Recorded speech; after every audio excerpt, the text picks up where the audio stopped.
Hello and welcome. I'm Craig Harrington, and today's topic is the changing status quo of American trade.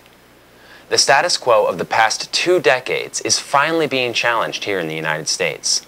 The tide is turning in favor of a fair trade policy that puts American interests first, instead of the failed policy of unfettered free trade. Free trade has dominated markets for too long, and it is the cause of much of the strife ripping through our economy. In 2008, Americans continued their 2006 trend of choosing fair traders instead of free traders in national congressional elections, ranging from Maine to Oregon.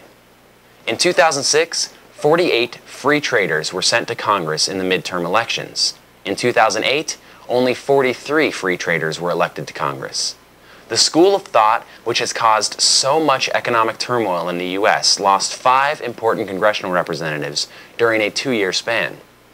In the U.S. Senate, a total of 7 fair traders were sent to the upper chamber by the American people. Some of the biggest and most recognizable names in American politics were ousted by their constituents because of their continued support of the disastrous policies which accelerate the loss of American jobs and American industries. In North Carolina, one of the biggest names in the Republican Party, Elizabeth Dole, was defeated by Democrat Kay Hagan, a virtual unknown. Elizabeth Dole is the wife of former Senate Majority Leader and presidential candidate Bob Dole. Hagan hammered Dole for her unwavering support of free trade during their hard-fought campaign. Dole's support of free trade resulted in the decimation of her state's textile mills as globalization undercut those workers in exchange for cheap foreign substitutes. Dole refused to abandon her unfettered support of the failed policy of free trade, even after it became clear that this policy was harming her state and her constituents. In Alaska, the longest-serving Republican member of the U.S. Senate, Ted Stevens, was defeated by another unknown for much the same reason. This happened in spite of the fact that fellow Alaskan Sarah Palin was running for Vice President of the United States. Ted Stevens was the 7th longest-serving senator in U.S. history and one of the biggest cheerleaders for free trade. Yet he was upset in his bid for re-election by Democrat Mark Begich. In the House of Representatives, a total of 36 fair traders were elected in 2008. This amounts to a net gain of 26 seats. This is a huge win for those who argued against the free trade policies which have destroyed our nation's economy.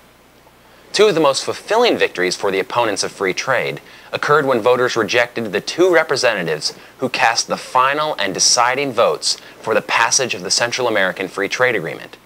Representatives Phil English of Pennsylvania and Robin Hayes of North Carolina were both soundly defeated by their opponents who consistently hammered them on the campaign trail for their illogical support of policies that send American jobs overseas. All told, fair traders gained a net total of 72 seats in Congress since 2006. However, there is still a long way to go.